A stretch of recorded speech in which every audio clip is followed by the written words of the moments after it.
He's had trouble with the plug, but we don't mention things like drop plugs, do we? I know. There's no such thing, is there? It happens to the best of them, mate. Don't worry. The Clipston bell, that is.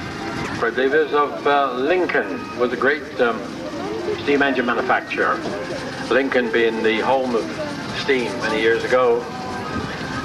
He also, Foster's, built the World War I tank. And if you look on a Foster, you will see a little model of a World War I tank. This is Cyril Mills from Litchfield. With a couple of bathing bells on the back there.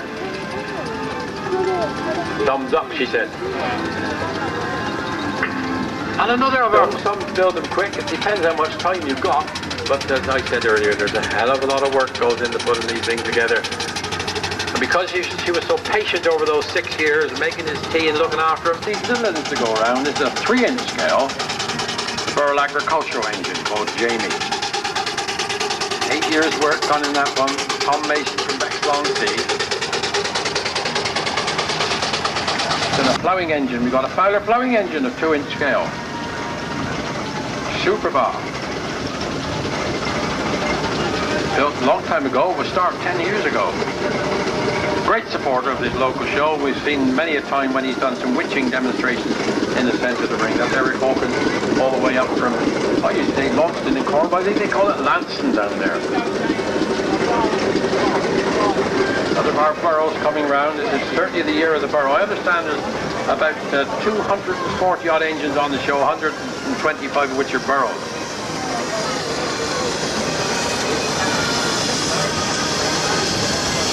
Nice young driver there with the water car complete on the back. That looks rather good. Number 74 coming now, won't be in your programme. But thanks to Anne here, we'll have some details.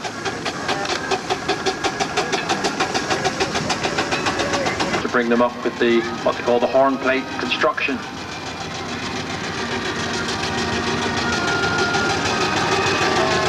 Now we've got a big Alchin now, called Lulu.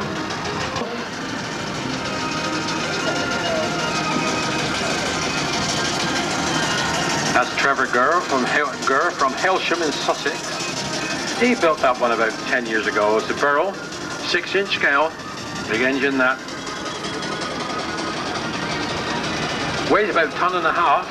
It's been scaled down to a very authentic half-size Pickering governor and injector, which is not an easy thing to do. Clever engineers.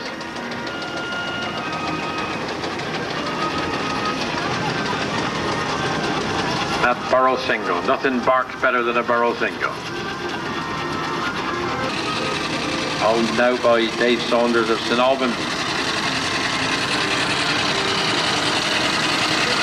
Did you meet Valerie Singleton? No. Oh, that's our glove. Ah, he said, you should tell them. You've heard of that Clark's of Street in Somerset. Well, Street is actually in the suburbs of Walton. Bob Stone. And that charming lady on the back, that's his wife. Bless her, look.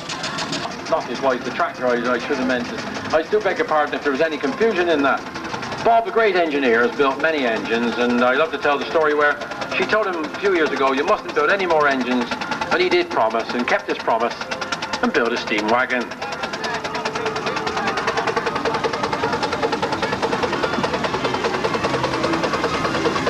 Jenny Dobson, the 4-inch Burrow Showman's locomotive called Lizzie.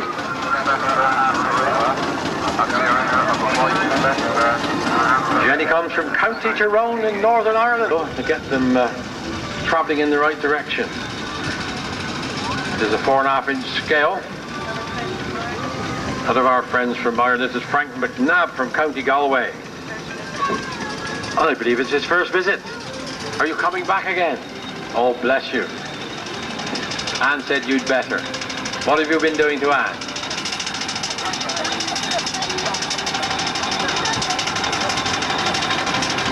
We used to have to go to Ireland. Watch the sun go down on Galway Bay. That doesn't compare with the rain coming down on the Great Dorset, obviously. Oh, we got our roller chugging around now, number 68. Not in your programme. It's an Aveling and Porter roller, and in fact it was Thomas Aveling who produced the first steam roller, and during his period of manufacture produced more rollers than any other manufacturer. I was an old lorry driver many years ago. I used to tip tar and stone in front of these old rollers and got to know a lot of the old roller drivers and what characters they were. Remember old Charlie used to do the Tidworth area. Used to get up there 6 o'clock in the morning sometimes, and he was covered in grease and black. Quite a local lad. Didn't take them long to steam up, I bet. One of our 4-inch Fosters, based on the Foster 6 nominal horsepower. Don't try and compare these horsepowers with Austin 7s, etc. You might lose the competition. Engine called PD. That must be abbreviation of Pete Davis. I've been scratching my head for 5 days trying to work that out. How about that then? Brilliant, thank you. Number 2, a little 4-inch scale barrel. Ken Blake from Poole. It says Ken built this over the last 21 years. Now he must have been a 35. That one is it, Dan? That's right, yeah. Keith Morris from Newport.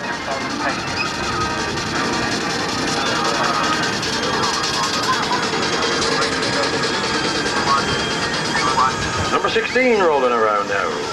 4.5-inch scale Foden steam wagon. I love these old Foden steam wagons, and remember as a youngster seeing them travelling around. Here we got our own crane engine down here called Jumpy, built on the lines of the scale model of a Clayton and Shuttleworth. Belongs to Michael Jumpert, hence the name Jumpy. He's from Troisdorf in Germany. Welcome to the Great Dorset. See you next year. Ah, good lad.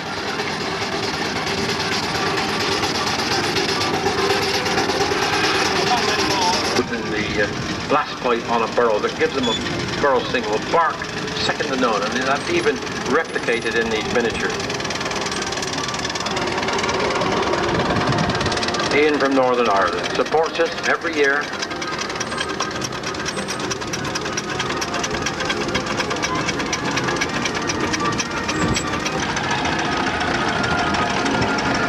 Four-inch burrow. I remember the famous old firm of Evamies up on the Mendips who started using these old steam wagons. She steered it very skillfully through the gate, and I congratulate her. Where is she? Aren't you going to let her have a ride round? No, it was very tired. Now then, we're going over the sea to America now to see the big Case. Case is a very well-known tractor firm in America. Started off like the other full scale. There she is, Kansas Glen. The Case.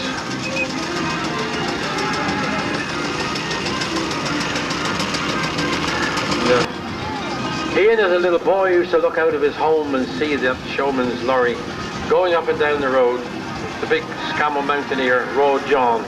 So he decided to build one for himself, and believe me, not only is he capable of towing something else around with it, number 72, but Ian built everything of that lorry. He put a Reliant Robin engine in there,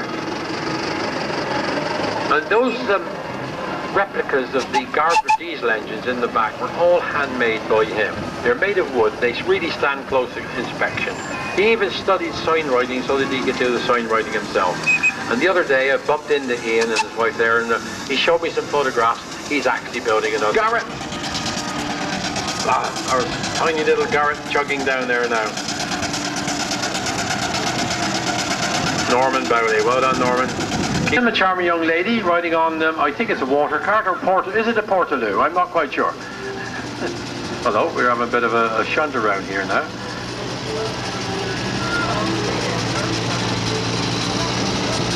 Snapped his perch bracket, that is serious. Oh well. Anything you see up the heavy haulage ring you can see.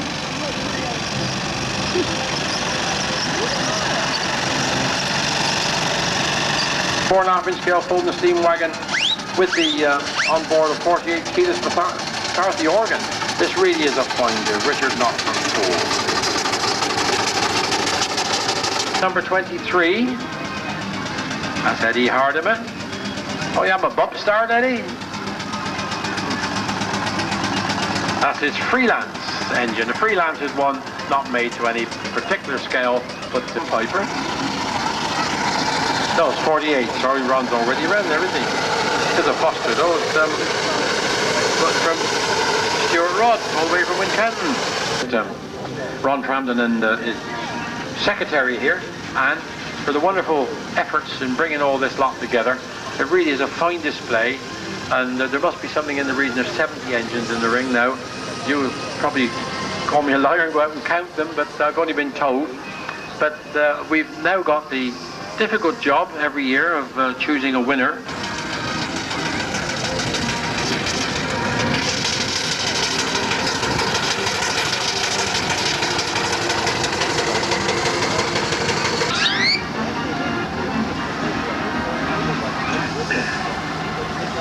That's it, big photo call now. And before I leave this afternoon, having